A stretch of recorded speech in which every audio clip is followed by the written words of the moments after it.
Le samedi 3 août dernier a eu lieu la cérémonie d'imposition du pallium et de prise de possession canonique de son Excellence Monseigneur Ignace Bessi Dogo, archevêque métropolitain d'Abidjan. Un mois après son installation sur le siège archiépiscopal, nous venons à sa rencontre pour parler de la rentrée pastorale 2024-2025. Bonjour Excellence. Bonjour Myriam Roxane. Alors Excellence, votre première rencontre avec le presbytérium d'Abidjan a eu lieu le lundi 5 août 2024 à l'auditorium de la cathédrale Saint-Paul du Plateau. Comment s'est déroulée cette prise de contact?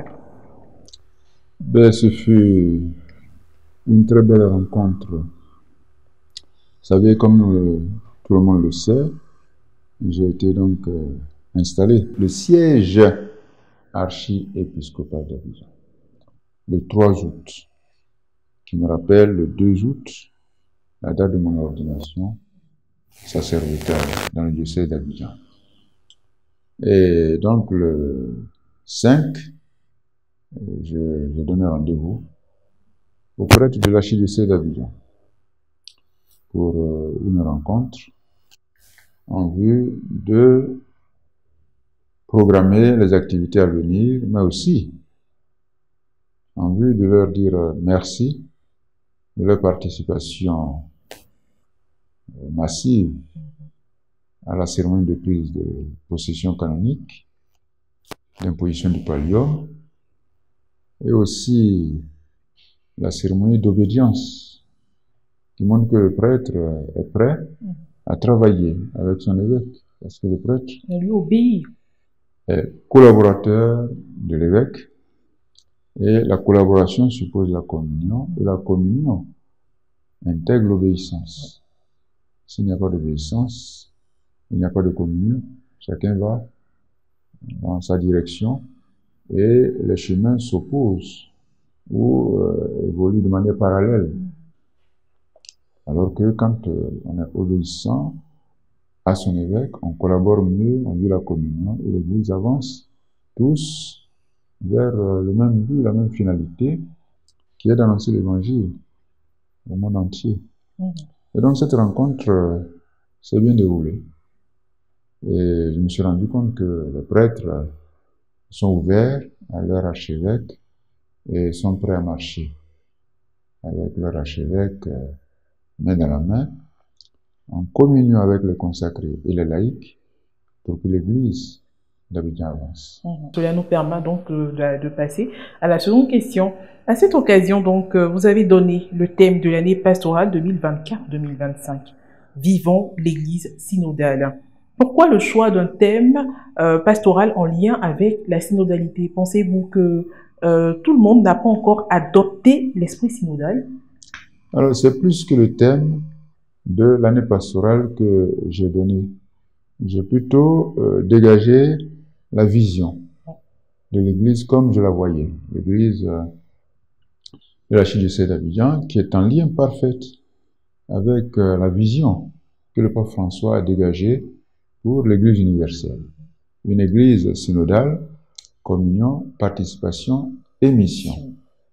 Et pour moi, c'est une vision qui va au-delà de l'année pastorale immédiate.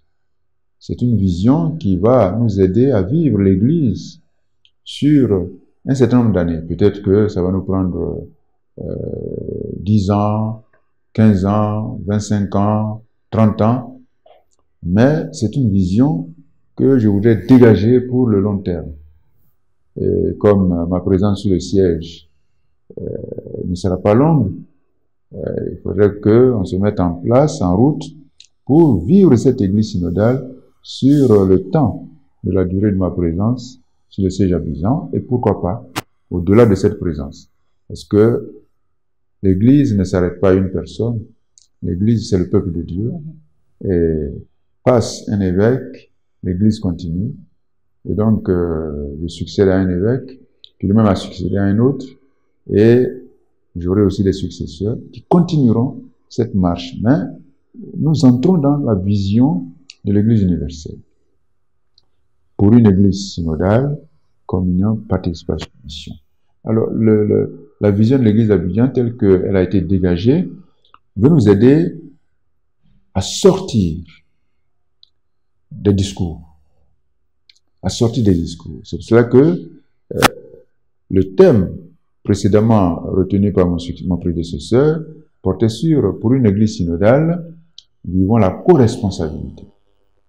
Et j'étais très heureux de constater que à Korogo, nous avions presque le même thème. À Korogo, le thème de la vision qu'il avait dégagée pour cette église avant de la quitter était pour une église synodale et autonome, parce que moi, je ne peux pas parler de l'église sans autonomie, donc j'ai ajouté le petit piment de l'autonomie. Pour une église synodale et autonome, relevons le défi de la collaboration claire, consacrée et laïque. Et donc vous voyez que co-responsabilité, collaboration, nous sommes sur le même diapason, la même longueur d'onde.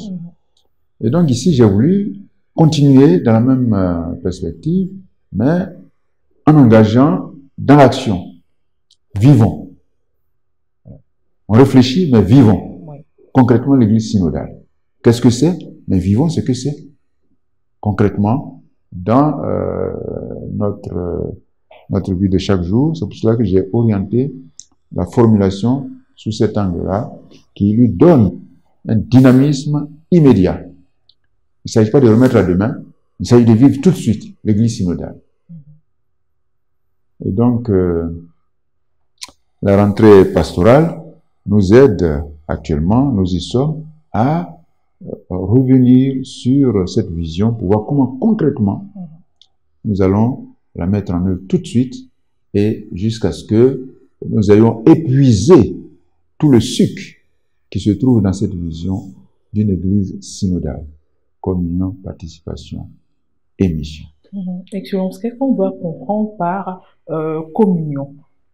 Alors, communion, vous voyez, quand on entend communion dans l'église, on pense à la possession, les uns derrière les autres pour aller prendre la communion. Mais c'est formidable. On dit, je vais prendre la communion. Bon, on ne va pas prendre la communion. On va prendre le corps du Christ, qui nous met en communion avec le Christ. Et cette communion avec le Christ nous met en communion les uns avec les autres. Donc, tu reçois le corps du Christ, mais tu reçois, j'allais dire, le corps, la vie de ton frère et de ta sœur. C'est profond. Et c'est pour ça que je crois que le pape François est revenu une fois sur cette réalité, et même dans la marche synodale, sur le fait que le sommet de l'Eucharistie, c'est bien sûr la consécration, mais c'est la communion. Quand je reçois la communion, c'est un geste d'une seconde, mais qui représente une immensité, un mystère énorme. Dès cet instant, je suis en communion avec le Christ.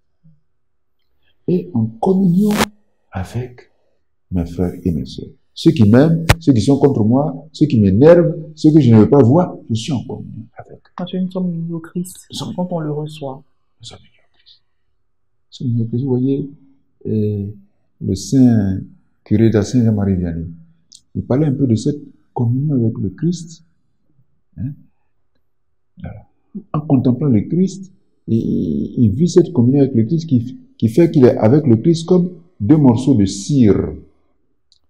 Disons peut-être deux morceaux de bougie qui se fondent ensemble. Ça se mélange, on ne sait plus. Donc c'est formidable, cette fusion, cette communion.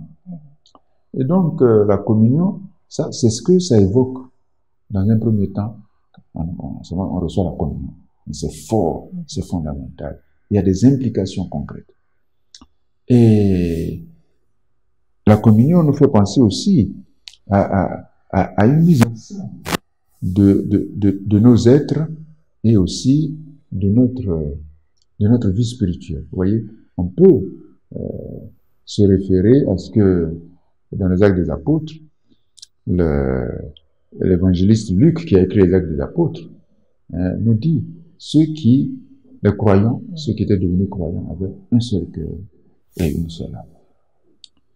Donc la communion au corps du Christ nous unit les uns aux autres, mais déjà par le baptême.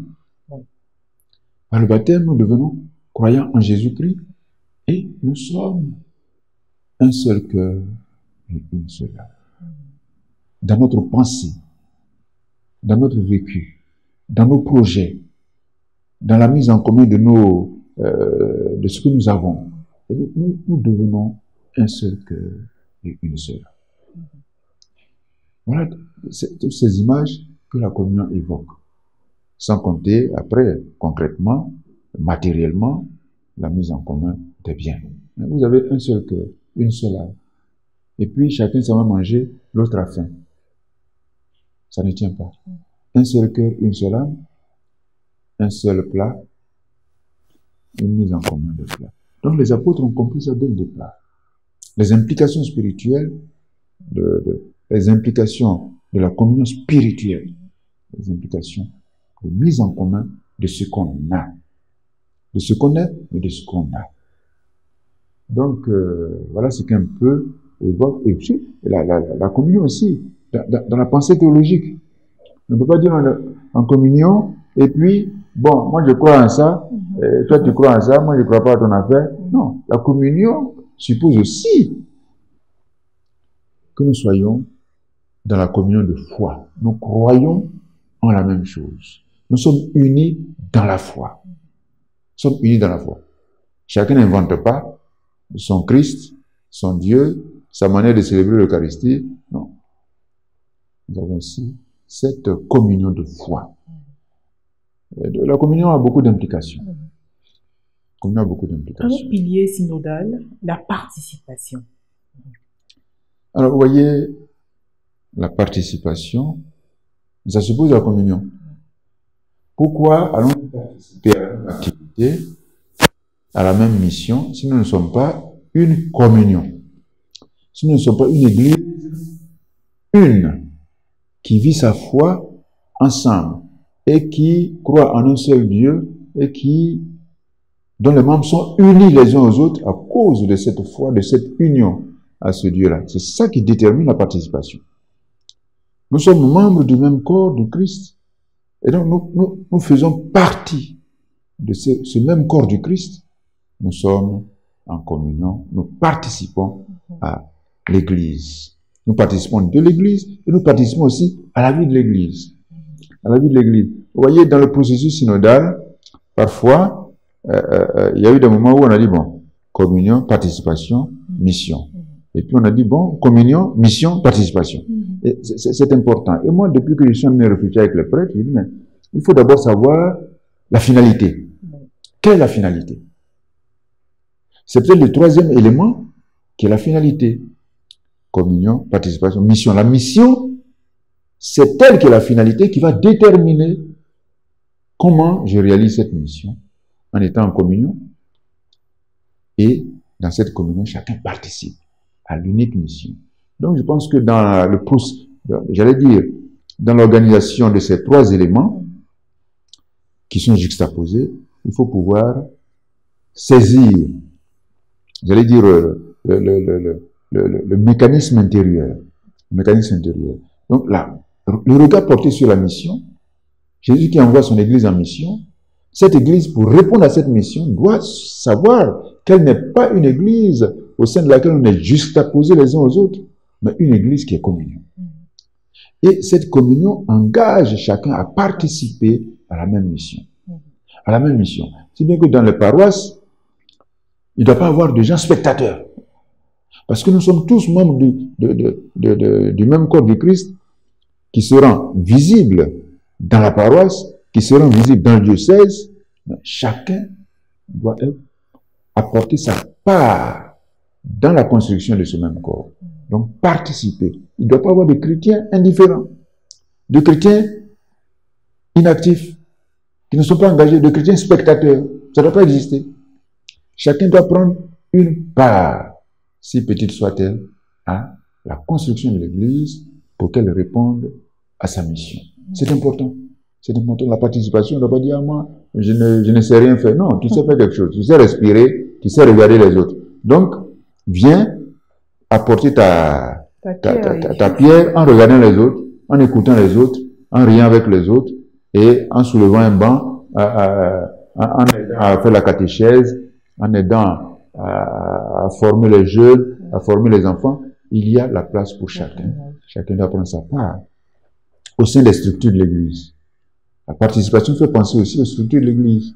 Si l'Église est communion, il y a en son sein des structures de communion, voulues par le Concile Vatican II et codifiées dans le Code de l'Église, le droit de l'Église, en 1983, pour permettre à chacun à participer non seulement à des activités, mais à la réflexion et à concevoir ensemble avec les membres du clergé, les évêques, les prêtres, les diacres, la vie consacrée, les religieux, religieuses, et puis les laïcs, le grand peuple de Dieu, tous doivent s'asseoir pour réfléchir à la mission, comment organiser la mission. Mais ça se fait au sein des structures de communion que sont les conseils paroissiaux de pastoral, les conseils paroissiaux pour les affaires économiques, le conseil diocésain de pastoral, le conseil diocésain pour les affaires économiques, le conseil presbytéral qui est une sorte de sénat de l'évêque, c'est-à-dire les prêtres qui envoient leurs délégués pour entourer l'évêque dans la réflexion et dans l'organisation de la mission de l'Église pour qu'elle soit efficace dans la mission. Il y a le collège des consulteurs qui est une structure qui émane du conseil presbytéral et qui, en l'absence, en cas de vacances du siège, est comme la structure de consultation qui permet soit à l'administrateur apostolique, soit à l'administrateur diocésain de conduire les affaires du diocèse jusqu'à ce que le nouveau pasteur propre soit trouvé. Donc toutes ces structures ont été prévues pour permettre à tous les membres de l'Église, à quelque niveau qu'ils soient, de participer à la vie de l'Église, à la mission de l'Église. Alors, Excellence, à vous entendre, les trois piliers synodaux sont vraiment liés, c'est-à-dire la communion, la participation et la mission. Parfaitement. En prélude à la rentrée pastorale, vous avez initié des sessions de formation en 3 vagues. D'abord les prêtres, et ensuite celle des religieux, et enfin celle des laïcs. Excellence, nous allons tout de suite suivre des interventions relativement à cette vision que vous proposez à l'église d'Abidjan. Voilà, on va suivre déjà les prêtres qui vont se prononcer, quelques prêtres qui vont se prononcer sur cette vision, ce qu'ils en pensent.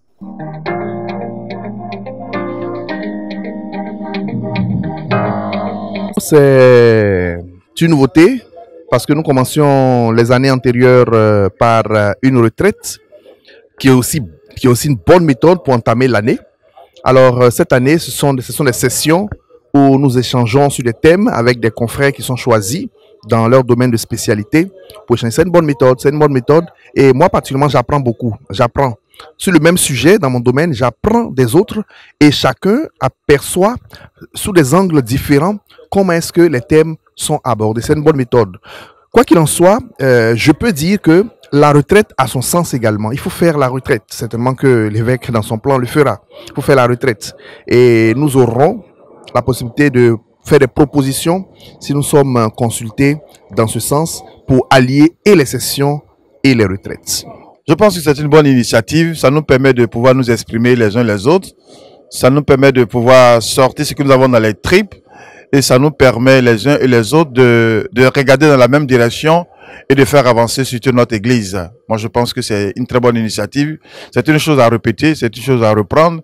Et nous serons toujours disponibles pour apporter notre contribution pour que le peuple de Dieu aille toujours de l'avant. L'évêque veut s'appuyer sur la contribution, la réflexion de tous les fidèles pour engager sa pastorale. C'est en cela que je salue cette initiative, cette session. Tous les prêtres doivent participer et nous avons commencé avec depuis hier sur la communion. Voilà, relation entre vicaire et curé, relation entre prêtres, relation entre laïcs, comment impliquer les uns les autres. Et parce que justement, les conflits qui naissent la plupart du temps dans les communautés, dans les paroisses, c'est parce que chacun ne sait pas jouer son rôle ou ne connaît pas sa place. Et cette session nous permettra à chacun de connaître sa place pour ne pas qu'on se marche les pieds les uns sur les autres. Voilà un peu ce que en tout cas, je salue cette initiative en espérant que nous avons de bonnes assises, mais surtout, ce sont les conclusions que nous attendons. Alors, je pense que c'est une très bonne initiative, ce qui nous permet de travailler et donc de nous imprégner en travaillant de la question de la synodalité et des conditions pour une bonne synodalité dans notre Église. Donc, cette initiative, à mon sens, permettra que ce dont nous parlons ne soit pas simplement au plan intellectuel, mais que chacun s'y implique profondément, parce que chacun aura contribué à mettre en place les outils à utiliser pour vivre une bonne synodalité. Et voilà, Excellence, c'était un élément réalisé par Pierre Richemont. Nous avons entendu quelques prêtres de l'archidiocèse d'Abidjan, parce qu'ils sont nombreux. Donc, quelques prêtres ont donné leur avis. Votre réaction après avoir visualisé cet élément? Oui, ce que j'ai entendu des prêtres qui sont intervenus, c'est qu'il y a deux initiatives, voilà, qui se succèdent, pourrait-on dire. Voilà, mon prédécesseur avait l'habitude d'ouvrir l'année pastorale par une retraite. Ce qui est extraordinaire, extrêmement important.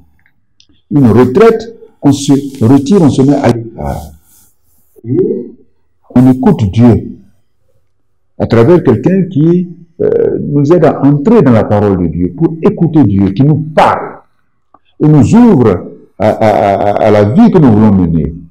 C'est une expérience extraordinaire. Et dès que j'ai rencontré le prêtre, j'ai annoncé tout de suite qu'on maintient la période et, j'allais dire, les propositions de réflexion. Mais cette fois-ci, ce ne sera pas une retraite où on vient pour prier. Ça, on la fera, cette retraite, à un autre moment. Mais là, je veux écouter, parce que vous voyez, j'ai de grandes oreilles. Hein, j'ai de grandes oreilles. Et moi, j'aime bien cette position du pape qui fait ça. Il fait ça. C'est fondamental. Alors, j'aime bien écouter. J'aime bien écouter, c'est pour ça que le Seigneur m'a donné de grandes oreilles, pour que ce que les prêtres ont, puisse servir à la vie de l'Église. Vous voyez, quand nous ordonnons les prêtres, nous disons, donnons des collaborateurs. Collaborateurs. Ça veut dire qui travaillent avec nous.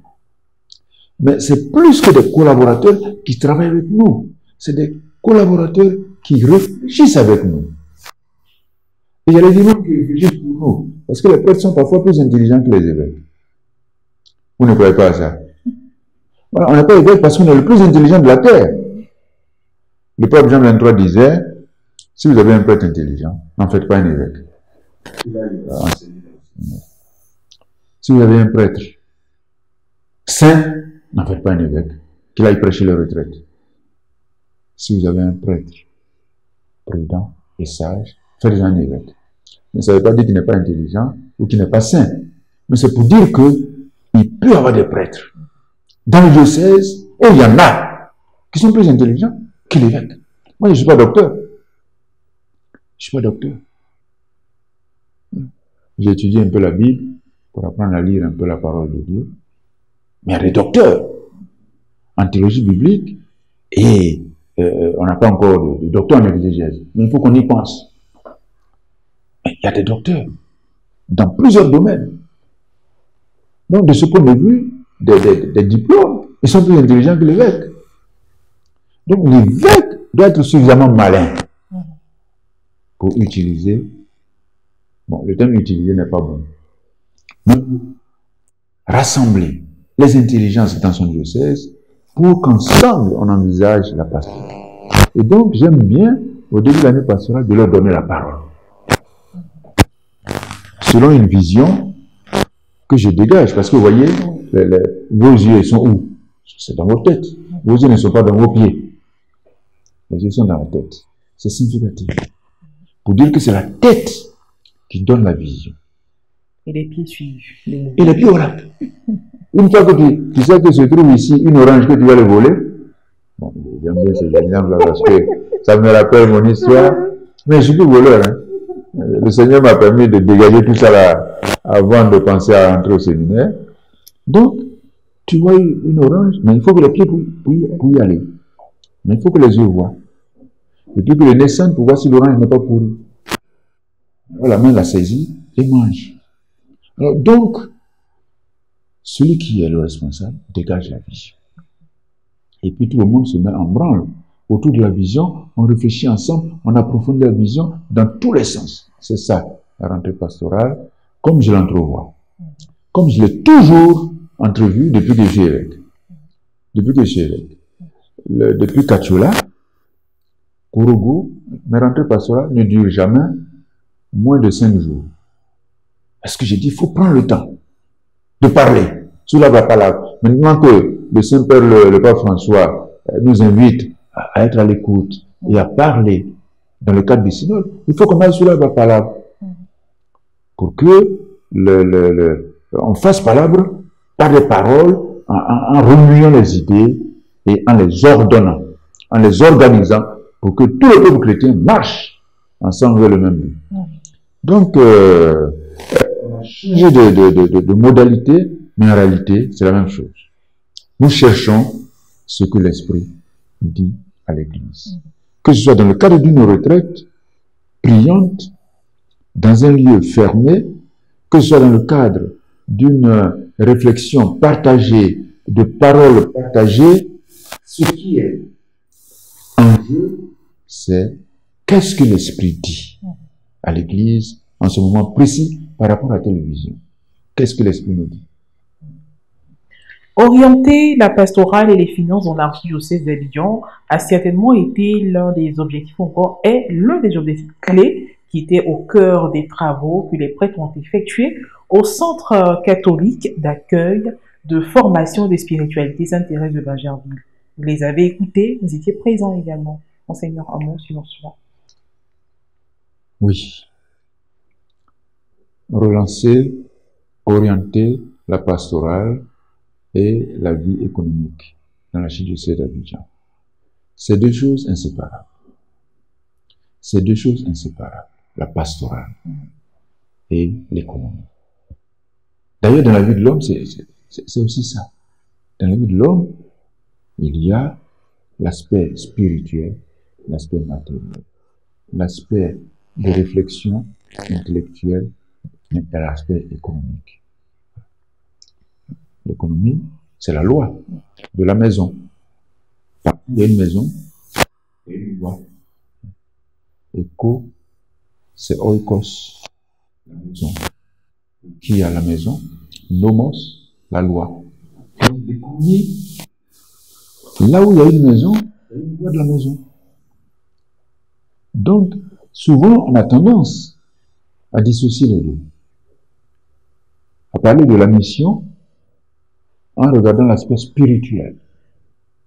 Mais si la mission, c'est la mission de l'Église, qui, à l'image d'une maison, la maison de Dieu, comme la lettre aux Éphésiens le dit, chapitre 2, la maison de Dieu, la famille de Dieu, si c'est une maison, une loi.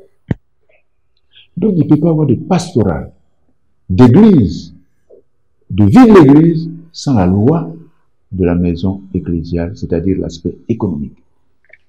Donc cette rencontre, et ces rencontres que nous aurons, soit d'année ou d'année, nous aurons à mettre en exergue et en équilibre les deux.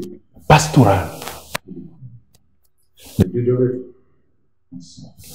En symbiose, sans qu'il y ait trop d'excès de l'un par rapport à l'autre.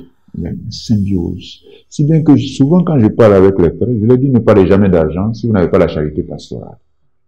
La charité pastorale qui consiste à se donner pour l'évangile. Et alors, on parle de l'argent par rapport à cette charité pastorale pour voir comment l'argent, l'économie peut soutenir, conduire, rendre plus dynamique l'engagement pastoral et missionnaire. C'est très important. Donc, nous avons réfléchi, nous réfléchissons à tout cela pour voir comment permettre à la mission d'avancer, que ce soit sur le plan pastoral et missionnaire, incluant bien sûr la gestion de l'économie, des lois de la maison. Les religieux ont également eu leur session de formation avec vous le vendredi 6 septembre 2024. Nous allons suivre également les avis des uns et des autres au sorti de cette formation. Un élément réalisé par Frédéric Monet. Je suis religieux féminin mère du divin amour. Je crois bien que cette formation est la bienvenue. Nous disons merci de tout cœur parce que ça nous permet encore de nous replonger pour marcher ensemble dans cette nouvelle année pastorale. Je suis sœur Nadège Mondjéakoula de la Congrégation des Sœurs Missionnaires du Travail. Je salue déjà l'initiative prise par Monseigneur Ignace Bessi, le nouvel archevêque d'Abidjan. Nous disons merci déjà à l'archevêque qui fait un clin d'œil à nos charismes, qui demande à ce que nous soyons communs, nous soyons unis pour marcher ensemble. Je suis le frère parfait René Louari de la Congrégation des Fils de la Charité. Je suis très ravi de l'initiative de notre père archevêque de nous réunir entre consacrés. C'est vrai, par le passé, nous avons eu des rencontres à la rentrée entre prêtres, laïcs et religieux. Mais cette rencontre est vraiment particulière pour nous parce que nous sommes là pour questionner et penser l'Église sur le cas de la synodalité pour que aussi les religieux que nous sommes, nous puissions donner notre apport à l'édifice, surtout à l'Église locale, l'Église d'Abidjan. Nous avons entendu les religieux. Quels commentaires faites-vous? Vous voyez, la vie religieuse, la vie consacrée, naît dans l'Église pour aider l'Église à aller toujours plus loin.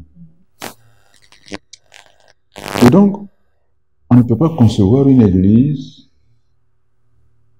synodale qui vit la communion, la participation à la même mission sans les consacrés. Et donc, cette rencontre avec les consacrés leur a permis de se sentir membre de l'Église, de participer à la marche ensemble avec tout le peuple chrétien. Comme cela a été dit, on ne peut pas imaginer le peuple de Dieu sans les consacrer, qui sont comme la lumière qui vient raviver la lampe. Et souvent, on a une lampe, mais quand la lumière, la flamme fléchit, faiblit, il faut pouvoir souffler pour que la vie religieuse, à certains moments de l'histoire, et aujourd'hui encore, est comme cette possibilité que le Seigneur envoie par le souffle de son esprit pour souffler sur la lumière qui veut s'éteindre dans l'Église. Et donc la vie religieuse, c'est très important. Et donc les religions ont été associées à cette réflexion. Il y a eu même des suggestions que nous puissions, au lieu qu'il y ait des compartiments de réflexion, où les prêtres se retrouvent, prêtres diocésains ou prêtres diocésains religieux ensemble, et puis les religieux ensemble, et puis les laïcs, qu'on trouve une occasion pour que cette rencontre se fasse ensemble, tout le peuple de Dieu réuni, avec les prêtres, les diacres, les consacrés, religieuses, les laïcs, hommes et femmes, jeunes enfants, que tous nous puissions nous retrouver comme à un forum, mais sans l'aspect folklorique, mais bien organisé, pour qu'ensemble on réfléchisse en même temps sur l'Église. Cela a été suggéré, je pense que c'est une bonne suggestion, que nous devons prendre en compte et l'organiser. Parce que vous savez, parfois c'est la logistique qui fait qu'on compartimente un peu la vie de l'Église, mais en réalité, on devrait pouvoir trouver une méthode d'organisation pour qu'ensemble on soit là, autour de la même question, autour de la même vision, religieux, prêtres, laïcs, autour de la même question, et en même temps, nous écoutons mutuellement et nous parlons pour dégager ensemble la meilleure voie pour rendre l'Église plus synodale, pour vivre concrètement cette communion au sein de l'Église. Donc, cette marche ensemble, à travers des sessions vécues ensemble, sur le même espace, dans le même moment, pourrait être encore un élément qui nous pousse en avant dans la marche ensemble au sein de l'Église. Très bien, Excellence. C'est vrai que la rencontre avec les laïcs n'a pas encore eu lieu, mais qu'est-ce que vous prévoyez avec eux? Oui, c'est un peu la même chose. C'est une petite journée où ils viendront pour qu'ensemble nous voyions leur regard, leur perception de la vie concrète de l'Église synodale. Comment ils veulent vivre l'Église synodale à Abidjan aujourd'hui avec les consacrés, avec les prêtres. Donc c'est un peu la même journée. Et comme je l'ai dit tantôt, avec la suggestion que nous avons reçue des religieux, religieuses, nous allons entrevoir cette marche ensemble, prêtres, consacrés, laïcs, pour que nous puissions réfléchir à l'avenir. Ça, ce sera fait sans problème. Mais donc, les laïcs sont rassemblés, c'est le peuple de Dieu. Et l'évêque, il est laïque aussi, parce que c'est en tant que laïque qu'on a eu la vocation, qu'on est devenu prêtre et évêque. Donc nous sommes aussi, hein, si on veut prendre le sens large du mot laïque, laos c'est le peuple. Le peuple, donc nous sommes tous membres du peuple de Dieu, et bien sûr il y a chacun à sa place. Il y a ceux qui sont chargés d'être les pasteurs, d'autres d'être la lumière prophétique, la vie consacrée, hein, qui indique le chemin vers le royaume, et puis le grand peuple de Dieu en marche avec tous vers la maison du Père. Excellence, dites-nous, ces sessions de formation représentent-elles une innovation permanente ou encore les agents pastoraux, l'Église en elle-même doit s'attendre à un autre exercice de préparation les années à venir? Moi, je ne les appelle pas des sessions de formation. Pour moi, c'est des sessions de rentrée pastorale où chacun vient écouter ce que l'Esprit dit à l'Église. Et donc, ce qui est certain, à chaque rentrée pastorale, ce sera comme ça. Si Dieu nous en donne les moyens, à chaque rentrée pastorale. Mais dans le courant de l'année, il y aura des moments où chacun va aller vivre ce qu'il a partagé avec les autres dans sa communauté, les prêtres sur les paroisses, avec les consacrés, les laïcs, parce que sur les paroisses, où l'église communion sera visible, on a des religieux, religieuses, on a des laïcs, on a des congrégations, on a des communautés nouvelles, on a des CEB, tout cela sur la paroisse. C'est là qu'on doit sentir la communion. Donc chacun ira vivre cela. Et puis, pour les prêtres, on prévoit une retraite à l'occasion des temps forts. Vous savez que les prêtres les paroisses sont organisées en doyennés, c'est-à-dire en secteur, et en vicariat épiscopal, et chaque secteur a des activités d'annonce de l'évangile, mais aussi de retour sur soi à travers des retraites, des récollections. Donc chacun va vivre cela. Et puis, on trouvera à l'approche du carême un temps pour que les prêtres entrent en retraite. La retraite qu'ils faisaient en début d'année, ils la feront autour du temps de carême, où ils vont rentrer en eux-mêmes pour accueillir la volonté de Dieu sur l'église d'Abidjan. Et donc, ce genre d'activité, sans compter d'autres moments de rencontre, pour faire le bilan de la pastorale, pour voir comment ensemble nous avons vécu l'église synodale. Voilà donc ce genre de rencontres qui nous permettront de donner l'occasion de revenir sur cette vision qu'ensemble nous essayons de planifier. Parlons maintenant d'organisation des ressources humaines. Certainement en phase d'observation, vous avez décidé de laisser chaque entité à sa place. Excellence, pour votre première année à la tête de l'archidiocèse d'Abidjan, la question du remaniement des postes des agents pastoraux serait-elle écartée? Alors vous savez, c'est difficile d'écarter cette question totalement. Mais bon, j'arrive sur un terrain que je connais sans le connaître. De loin, je connais, de près, je ne connais pas. Et donc, il faut se donner le temps de voir comment chacun peut participer à un meilleur dynamisme de l'Église. Parce que c'est ça. Les affectations, vous avez parlé de ressources humaines. Il faut savoir utiliser les personnes de telle sorte qu'ils soient au service du bien commun dans l'intérêt de tous.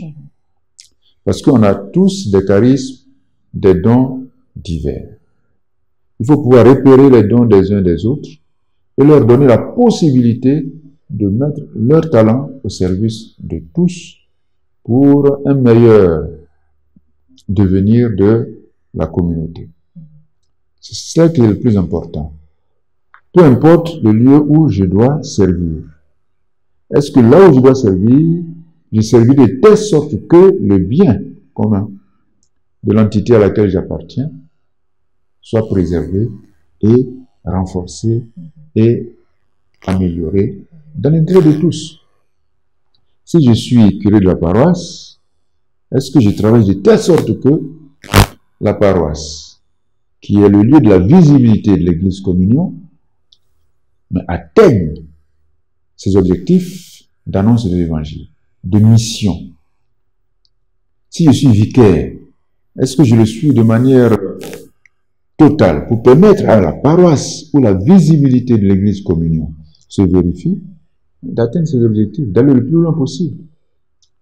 Et si on sort des prêtres, si je suis membre du conseil et que je suis chargé de balayer un coin de l'Église, est-ce que je le fais de telle sorte que toute l'Église, qui est la communauté à laquelle j'appartiens, en soit revigorée et puisse réaliser sa mission d'évangélisation. C'est le plus important. Donc, pour l'heure, je me suis donné un peu le temps de voir qui pourrait aider l'Église à atteindre ses objectifs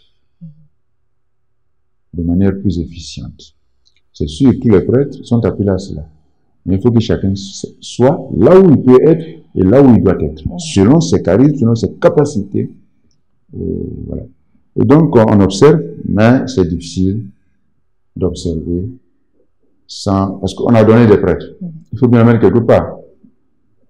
Et en mettant un prêtre quelque part, nécessairement, on touche les uns et les autres. Il y a des diocèses qui ont besoin de prêtres. Alors, il faut qu'on en donne aux diocèses. Donc, dès l'instant où vous envoyez un prêtre en mission à Abidjan vers un autre diocèse, vous êtes obligé de le remplacer. Et nécessairement, on tourne un peu la roue. Donc, mais le plus important, c'est que chacun, que ce soit maintenant ou que ce soit dans l'avenir, effectivement, dans l'avenir, on aura à faire le repas de remaniement. Bon, il ne s'agit pas de remaniement, nécessairement, mais on aura à faire des mutations pour que ceux qui ont servi de longues années ici puissent se servir ailleurs et apporter leur pierre à la construction de la maison commune. Et donc, l'année prochaine, on aura à faire un peu plus d'aménagement. Pour que les prêtres qui vont être ordonnés puissent être mis là où il faut, ceux qui sont là, qui ont déjà travaillé à tel ou tel endroit, puissent être mutés pour que tous, dans une communion relativement parfaite, nous puissions nous mettre au service de l'Église, au service de la mission de l'Église, et que le diocèse d'Abidjan continue sa marche de locomotive. Il paraît que le diocèse d'Abidjan doit être la locomotive. Alors, il faut s'organiser pour que cette locomotive tire encore plus à vive allure ce train de la synodalité qui nous conduit vers la maison du Père, en conduisant tous ceux qui marchent avec nous vers la maison du Père. Donc, travailler pour que cette locomotive soit encore un véritable TGV, train à grande vitesse, mais sans conduire les gens hors des rails, toujours sur les rails pour aller vers le ciel de manière plus organisée, de manière plus partagée, en recherchant l'intérêt de tous. Voyez, moi j'aime bien cette parole de l'apôtre Paul dans la première aux Corinthiens, au chapitre 12, le verset 7. Il dit: la manifestation de l'Esprit est donnée en vue du bien de tous, en vue du bien commun. La manifestation de l'Esprit Saint est donnée en vue. C'est-à-dire, la manifestation de l'Esprit Saint n'est pas donnée pour que je contemple moi mon charisme. Pour que je dise, ah oui, moi je suis plus malin que toi. Mais en vue du bien commun. C'est ça. C'est ça l'Église. Et c'est ça l'esprit de communion. Vous voyez, à la messe, on salue la grâce de Jésus qui est notre Seigneur, l'amour de Dieu le Père et la communion de l'Esprit Saint. Alors, vous savez, dans la liturgie, on prévoit des choses pour l'évêque et puis pour le prêtre, pour dire qu'il y a même la hiérarchie. Il y a les uns, il y a les autres. Il y a l'évêque et puis il y a les prêtres. Donc l'évêque, la salutation habituelle de l'évêque, c'est la paix soit avec vous. Ce que Jésus a donné à ses apôtres. Mais j'utilise très peu cette salutation. C'est pas que je sois contre la paix. J'aime la paix. Mais je suis très sensible à la communion, la grâce de Jésus qui est notre Seigneur, l'amour de Dieu le Père et la communion de l'Esprit Saint. Alors il y a un évêque qui se moque de moi quand il me voit dire la communion de l'Esprit Saint. Je ne dirai pas son nom. On devine. Ah, vous devinez, il faut deviner. Voilà. Mais c'est ça, vous voyez, c'est l'œuvre de l'Esprit Saint. C'est ça. La manifestation de l'Esprit Saint est donnée à chacun en vue du bien commun. Et si on est dans cette logique, il ne devrait pas avoir de conflit. Parce que les conflits naissent de la recherche de biens particuliers, des intérêts particuliers. Mais si on recherche le bien commun, avec ce que l'Esprit nous donne, c'est la communion parfaite, c'est la paix. Vous voyez, il y a des pauvres, pourquoi? Parce que je mange trop. Je cherche mon intérêt privé. Alors je me dis, pourquoi il ne se débrouille pas pour être plus malin, aussi malin? Mais si je conçois que l'intelligence que je n'ai pas créée en moi, que Dieu m'a donnée, et que j'ai fructifié, c'est pour le bien commun, on devrait pouvoir éviter qu'il y ait des guerres. Parce que tous, nous recherchons le bien de tous, quel que soit là où le Seigneur nous met. Donc, je pense que c'est fondamental, cette vie de communion dans l'Église. C'est l'œuvre de l'Esprit Saint. Bien. Excellence. En attendant donc l'année prochaine, on va dire le futur, est-ce que les prêtres vous ont déjà fourni, ont déjà renouvelé leur dossier? Est-ce que vous avez déjà reçu des propositions en vue du choix de nouveaux membres pour la curie diocésaine? Oui, vous savez, j'ai demandé aux prêtres de m'envoyer chacun son curriculum vitae avec sa photo. En fait, vous voyez, j'en connais comme ça. Oui. Moi, j'en ai eu quelques-uns comme étudiant quand j'étais un professeur qui trichait parce que mon évêque n'a jamais voulu que j'enseigne. Je me suis caché pour le faire, pour ne pas perdre tout ce que j'ai appris. Mais je faisais l'effort de ne pas retenir leur nom. Vous voyez? Et donc, je les vois comme ça, mais je ne connais pas les noms. Alors, je vais demander de m'envoyer le curriculum vitae avec la photo pour que j'étudie les noms, le visage et tout ça. Mais aussi, pour que je sache un peu les charismes que le Seigneur a déposés en eux et comment utiliser ces charismes pour le bien commun. Donc, je commence à recevoir les curriculum vitae. En général, les prêtres ne courent pas quand vous leur demandez le curriculum vitae. Ils ne traînent les pas. Parce qu'ils ne veulent pas qu'on dise, ah, ils ont tel diplôme, donc on va les utiliser pour telle chose. Donc, ils sont timides, ils sont humbles, ils ne veulent pas qu'on... Bon, ils traînent les pas. Mais je commence à en recevoir. Et c'est très important. Ça permet de mieux orienter les affectations. Ça permet aussi de mieux organiser j'allais dire le cycle de formation. Il y a un qui part pour une formation, il revient un autre part, il y a un qui part pour une mission, il y a un qui part pour une responsabilité dans le diocèse. C'est important de savoir à quel niveau chacun se situe.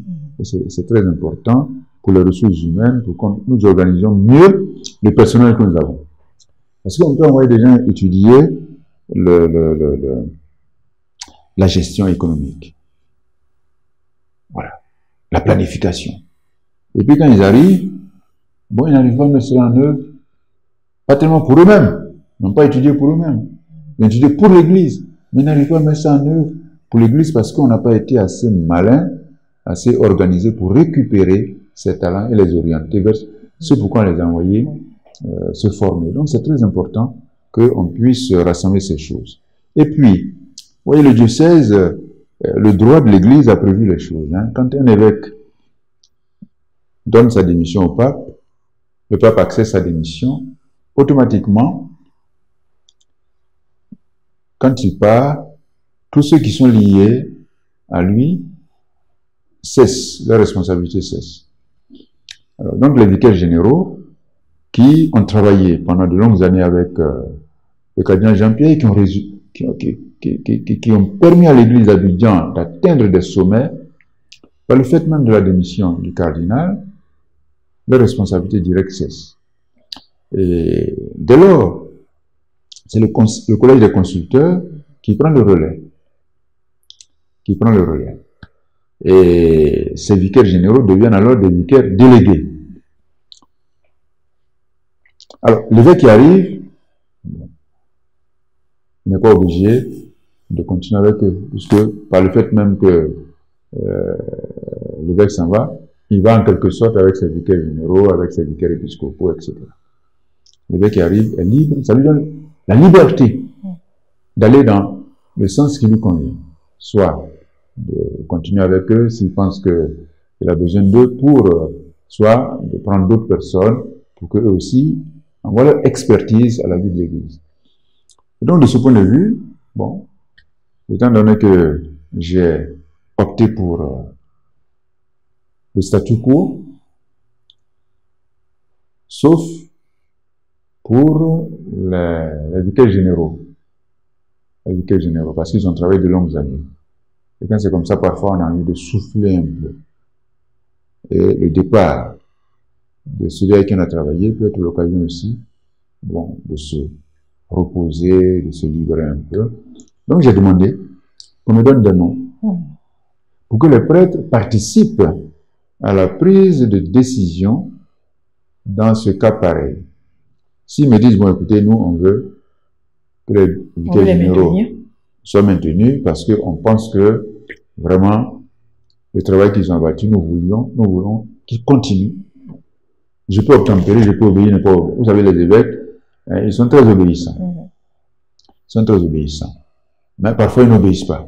Voilà, de temps en temps.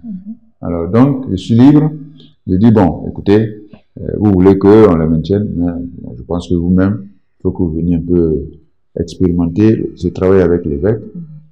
Ou alors, bon, vous voulez que je les maintienne, mais je pense que... Voilà. Donc, ce travail a été fait. Ils ont donné des noms. Et je vous assure, hein, on a passé... Parce que j'ai demandé à chaque prêtre d'envoyer 3 noms. Pour que, ils sachent que je compte sur eux. À chaque prêtre? Oui, d'envoyer 3 noms.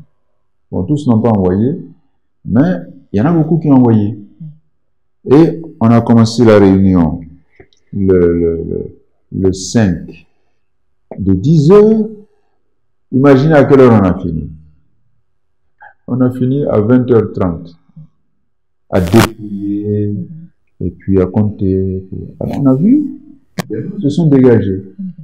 Des noms se sont dégagés. Et donc j'ai pris tous ces noms, et puis actuellement je suis dans le bois sacré pour la prière et pour demander au Seigneur de m'aider à discerner celui que les prêtres ont proposé eux-mêmes. Celui qu'ils ont proposé eux-mêmes comme leur représentant, en quelque sorte, dans la curie épiscopale pour être, j'allais dire, le numéro 2 du diocèse, pour aider le diocèse à avancer.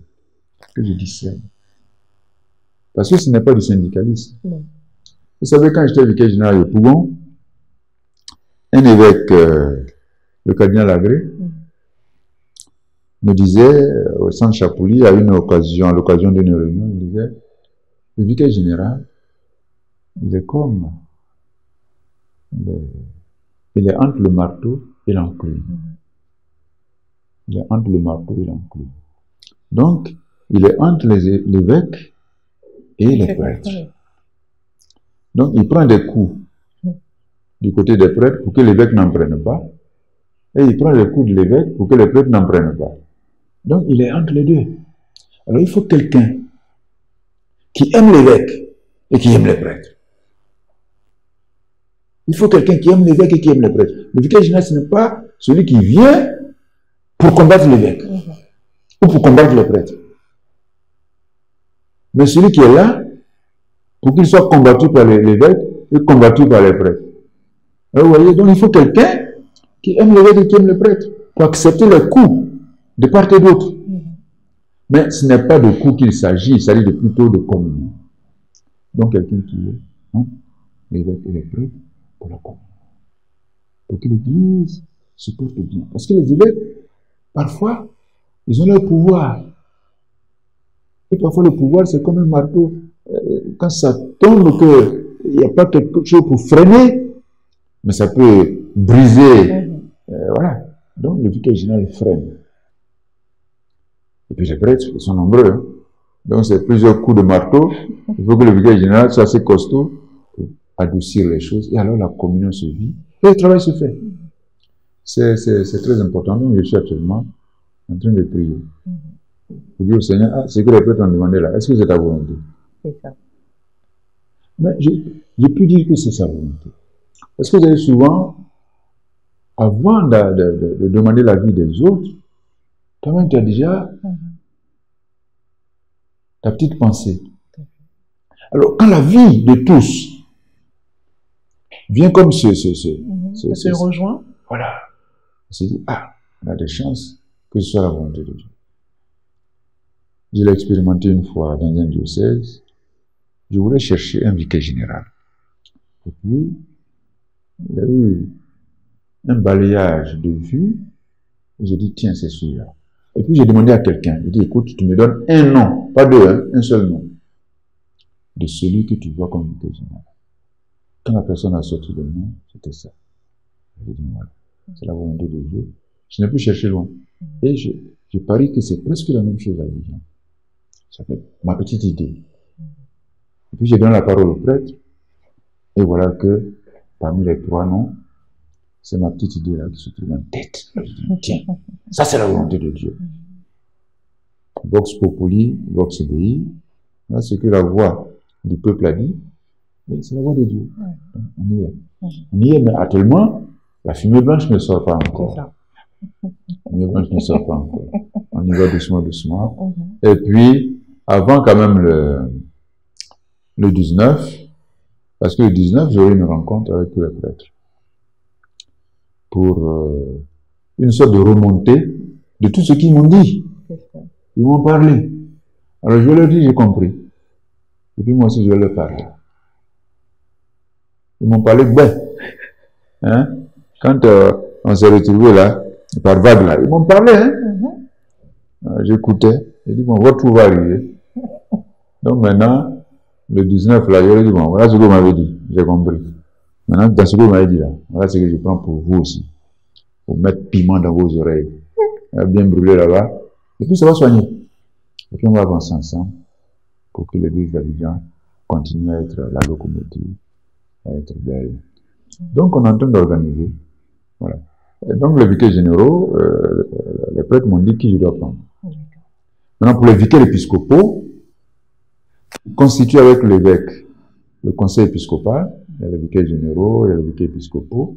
Alors ça, on a passé en revue, on a dit bon, on les garde, on va continuer jusqu'en 2025, et puis on va viser en 2025, il y aura un branle-bas, on va essayer de tout remuer pour qu'on bouge un peu, que chacun puisse continuer à faire avancer l'église.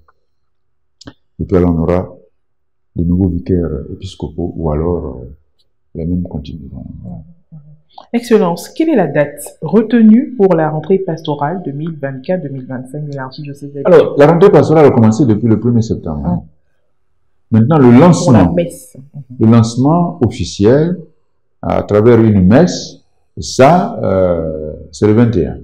Le 21 septembre. Le 21. Donc, le 19, septembre, je rencontre les prêtres, on marque une pause le 20, et puis le 21, alors on se retrouve tous, les différents groupes qui ont parlé, les prêtres, les consacrés, les laïcs, tous, l'Église, dans sa communion totale, se retrouve autour de l'évêque pour lancer l'année pastorale, autour de cette grande vision qui va nous conduire sur plusieurs années dans notre mission d'annonce de l'évangile de Jésus-Christ. Donc ce sera le 21 septembre. Et puis, alors, il a été proposé que le 29, chaque paroisse fasse la rentrée pastorale dans sa paroisse. Et je pense que cette date du 29 a été déjà communiquée et on la maintient. Bien, Excellence, pour terminer, quelles sont les perspectives pour l'année pastorale 2024-2025? Alors les perspectives se dégagent comme ça, hein. Se dégagent, on réfléchit et puis on dit voilà ce qu'on va faire. Donc dans mon programme annuel que j'ai déjà commencé, que je vais soumettre à l'appréciation des prêtres pour que là où ils pensent que quelque chose on peut repousser, tout ça, ils vont me dire, mais ce programme-là vous dégage les perspectives pour l'année. À partir de ce qu'on a dit, la vision, une église, vivons l'église synodale, il y a une étape où toutes les paroisses doivent être sûres que les conseils paroissiaux de pastoral et les conseils paroissiaux pour les affaires économiques sont en place. Donc, il y a une étape qui se trouve dans le programme. Ensuite, une autre étape où on doit s'assurer que ces structures fonctionnent et font le travail. Et que chaque 2 mois, le conseil de pastoral se réunit. Que chaque mois, le conseil de affaires économiques se réunit pour regarder la marche financière des structures. Et puis, après la fin de l'année civile, il y a une période de bilan. Autour de cette vision, chaque structure pastorale, chaque structure économique, on se retrouvera pour dire ensemble qu'est-ce qu'on a fait et où on va. Et puis, bien évidemment, cette retraite qui est prévue pour les prêtres. Alors, il y a une difficulté pour notre diocèse, c'est que on est trop nombreux. Alors, comment faire une retraite où tous les prêtres se retrouvent dans le même espace pendant une semaine? C'est ça la difficulté. Oh, il faut. On sera obligé de le faire par vague, et on le fera. Et puis ensuite, cette vision qui nous conduit à la fin de l'année pastorale, il faut qu'on se retrouve pour dire qu'est-ce qu'on a fait. Est-ce que nous avons vécu l'église synodale pour ces 9 mois? Et puis, il est prévu par la conférence des évêques qu'on puisse récompenser les agents pastoraux qui ont montré un zèle dans l'engagement pastoral et missionnaire et aussi dans l'engagement économique. Donc, on fera à ce bilan-là cette reconnaissance. Peut-être que ce sera l'évêque, hein. Si c'est l'évêque qui a montré suffisamment de zèle sur le plan pastoral et missionnaire et sur le plan économique, ben, il faudra qu'il puisse recevoir sa reconnaissance. Mais on le fera pour que nous sachions tous que nous sommes en marche et que plus nous participons de manière plus dynamique à cette marche et plus le Seigneur nous récompense. En attendant la récompense du ciel, on commence avec la récompense sur la terre. Donc voilà un peu les perspectives qui se dégagent à travers ces rencontres qu'on a et à travers le programme. Et puis, maintenant nous sommes en train de réunir en quelque sorte des idées autour de cette vision. Mais l'année prochaine, il y a une structure à Abidjan qui a dégagé le plan stratégique. Alors on va remettre ça au bout du jour pour que cette grande vision d'invitation à vivre concrètement et tout de suite l'église synodale soit prise en compte dans une stratégie qui va nous aider à rendre effectif ce désir de vivre immédiatement l'église synodale, l'église communion au sein de laquelle chacun participe effectivement à la même mission de l'Église. Donc un plan stratégique va se dégager pour nous conduire. Alors quand on dit stratégique, ça veut dire militaire. On ne fait pas un plan stratégique et puis après chacun dort, il fait ce qu'il veut. Non. Le plan stratégique nous dit voilà où on va et à telle date on doit être à tel moment, à telle date on doit être à Yopougon, à telle date on doit être à Zopé. Bon, ça c'est militaire. Et c'est exigeant. On s'y engage pour que la vision qu'on se donne, on puisse à la fin dire bon écoutez, on a prévu telle chose, voilà ce qu'on a pu réaliser, voilà ce qu'on n'a pas pu réaliser pour telle raison, et puis on avance. La révision de vie nous permet de mieux avancer. Donc c'est toutes ces choses-là que nous entrevoyons et que nous allons mettre en route calmement avec la grâce de Dieu et avec le soutien des médias qui vont nous accompagner. Parce que les médias sont importants dans une vie de communion. Les médias permettent à moi qui parle d'être entendu partout. Mais d'être en communion avec ceux qui sont proches et ceux qui sont loin. Donc, avec l'accompagnement des médias, que nous aussi, dans cette vie de l'Église synodale, nous engager à soutenir ces médias pour que les médias soient le relais de tout ce que l'Église vit. Excellence, avant de terminer, avez-vous un message à passer? Le message, c'est quoi? Le bon Église. Alors, je vais vous dire une chose. L'Église synodale, ça se voit. Ça se voit. Alors, la conférence des évêques a essayé de trouver des choses qui rendent visible l'Église synodale. Vous savez, moi j'étais très content de constater que l'Église en Côte d'Ivoire, presque au même moment où le pape engageait toute l'Église à vivre la synodalité, communion, participation, mission, l'Église en Côte d'Ivoire était déjà dans cette vision en 2017, où les évêques ont décidé de donner à notre Église la figure d'une Église communion, autonome, au service de tous. Alors ça, je suis orgueilleux de ça, et à chaque occasion, quand on a l'occasion, j'en parle. Je dis, voyez, l'Église en Côte d'Ivoire était déjà dans cette vision, parce que c'est l'Église du Concile Vatican II. C'est l'Église de Jésus-Christ. Et il y a des choses qui rendent visible cette Église-là. Vous avez par exemple le païen national catholique. Le païen national catholique. C'est très important. Alors il y a des gens, on dit il y a païen national catholique, et puis ils font d'autres païens. Ouais, quand tu portes le païen national catholique, c'est pas la même chose quand tu portes les autres païens. C'est pas la même chose. Tu es mieux habillé avec le païen national catholique. Et puis, bon, tu vois. Donc, je ne peux pas terminer sans parler de ça. Pour dire que voilà des éléments qui vont être mis en exergue pour signifier que nous vivons l'Église synodale. Tout de suite. Voilà. Quand il y a un événement que nous sortons tous avec le même païen national catholique, la visibilité de l'Église est là. Et on évangélise à travers ça, sans parole.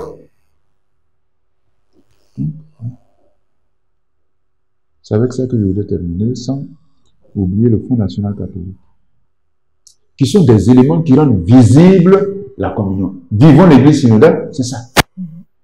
C'est ça aussi. C'est pas seulement se donner des accolades, mais c'est manger dans la même assiette. Mais pour manger dans la même assiette, il faut mettre dedans. Toi, tu prends pour toi, tu mets à côté, et puis tu viens manger dans la même assiette que les autres. C'est normal. Donc c'est ça, l'Église. Vous voyez, moi je suis très heureux de savoir et de voir que dans certains pays de grande chrétienté, mais quand il fait froid pendant l'hiver, ceux qui ne savent pas où aller, il y a une assiette qui les attend dans une structure organisée par l'Église pour aller prendre la soupe chaude.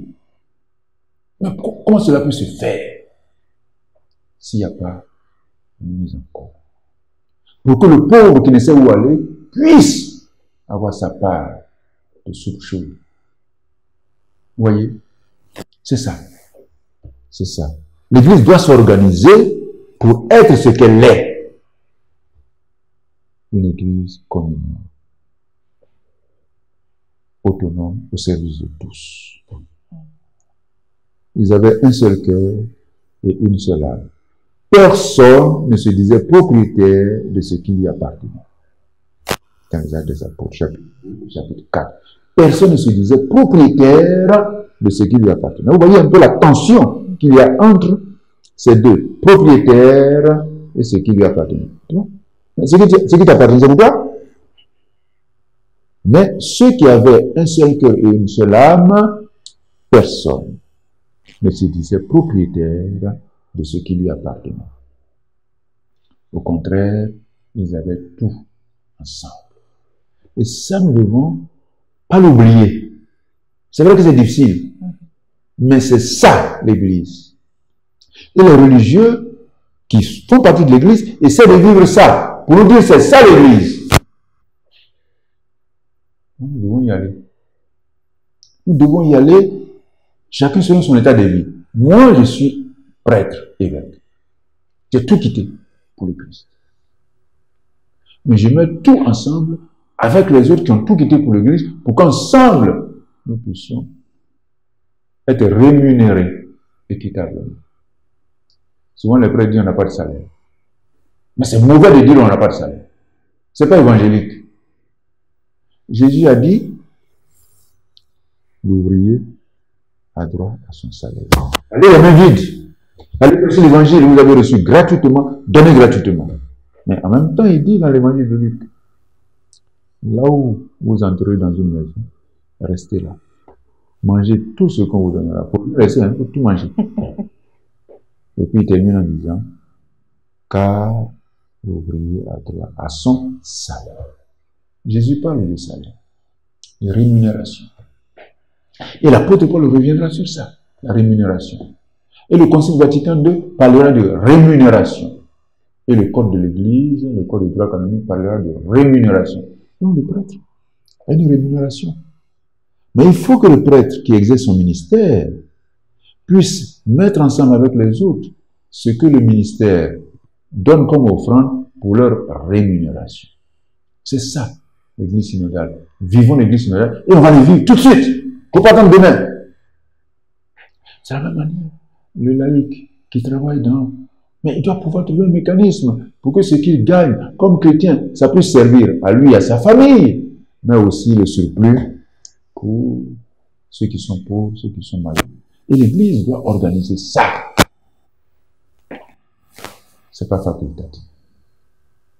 Tant que nous ne vivons pas ça, nous sommes une Église de Jésus-Christ qui se cherche. Merci. Merci infiniment, Excellence, Monseigneur Ignace Bessi Dogo, archevêque métropolitain d'Abidjan.